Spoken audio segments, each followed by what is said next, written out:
Welcome to Podiatry Unfiltered.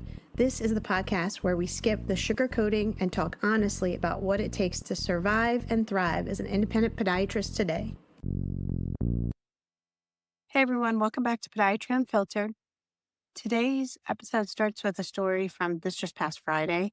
I was picking up my 14-year-old daughter, and our spring break for our school started this Monday, but we actually are not going anywhere until this morning. We're leaving for Destin to meet our two older kids during college. They're on spring break the last week.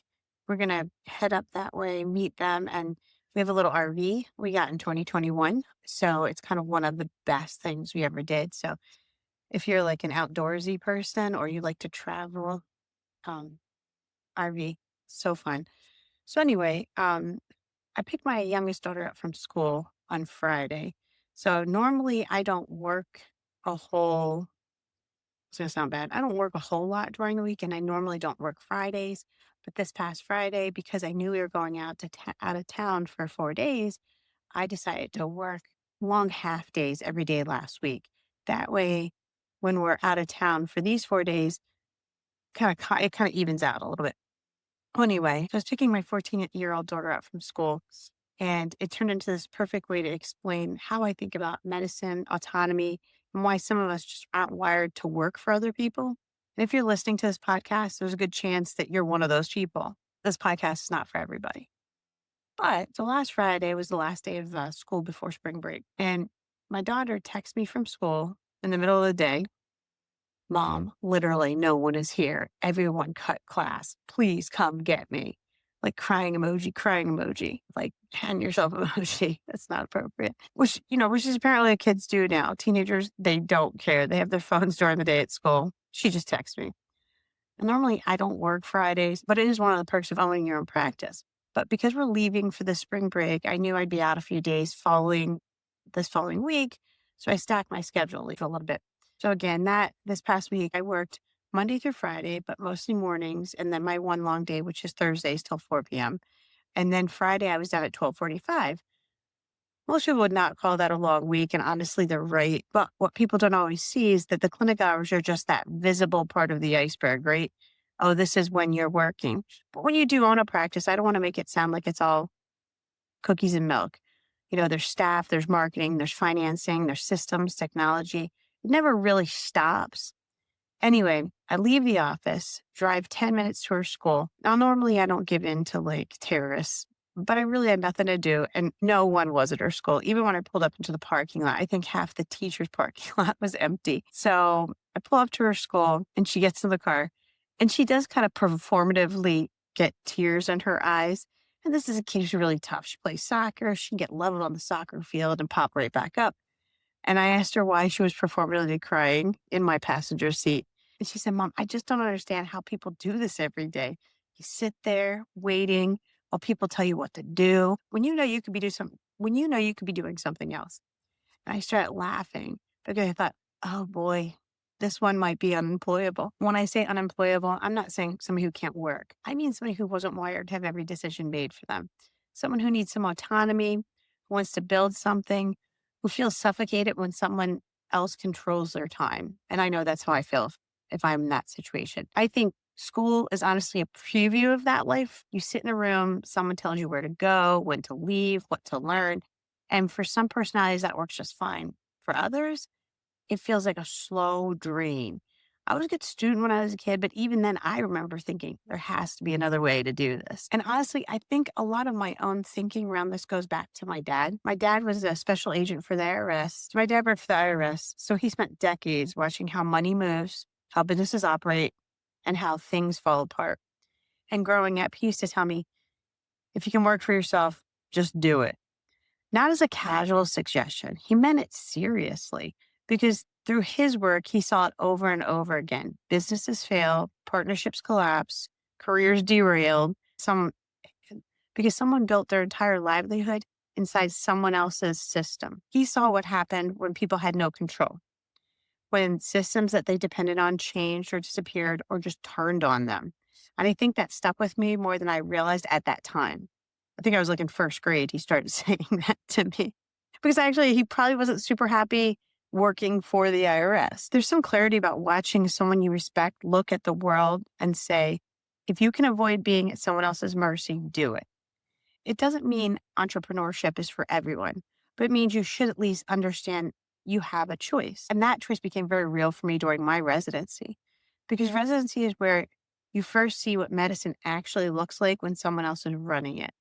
It's the first time you're part of that process in a real palpable way.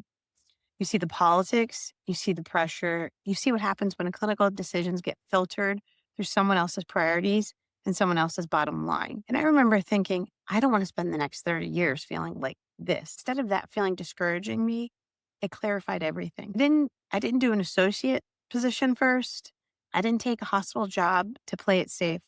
I opened my own practice right out of residency. No safety net, just let's go. And 25 years later, I can tell you it was the right call for me, not because it was easy, because it wasn't, but because it was mine. I told my daughter something that made her laugh. I said, if you become a surgeon someday and I'm still around, I'll absolutely help you do the business side. This is actually a real conversation that me and my youngest had last night after all of this, because we're planning our vacation, what we're going to do. And she was talking about what she wants to do when she grows up. And she's had she keeps going between two different specialties in the medical field. One is plastic surgeon and two is dermatologist.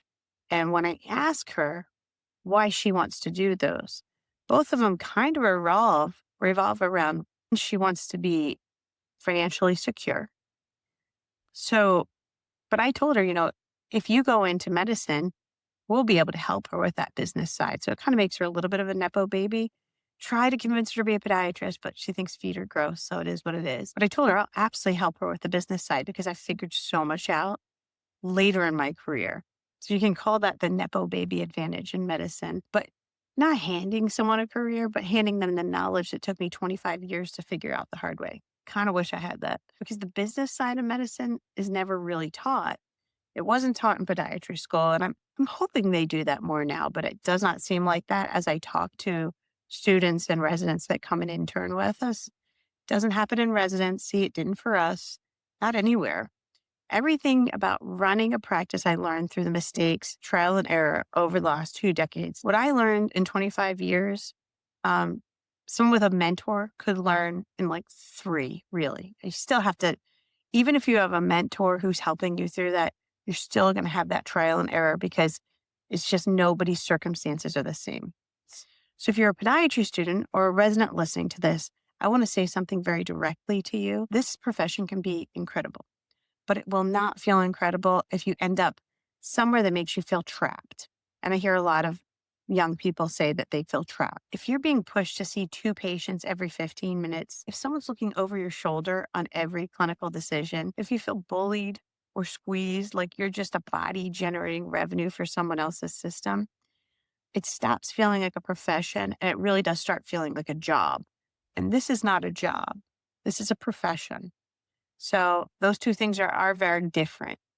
One feels very similar to working at Walmart, and one is something that gives you professional satisfaction. It gives you personal satisfaction. So one feels like working at Walmart, even though you're a doctor. Despite what people say, there's still free market in medicine.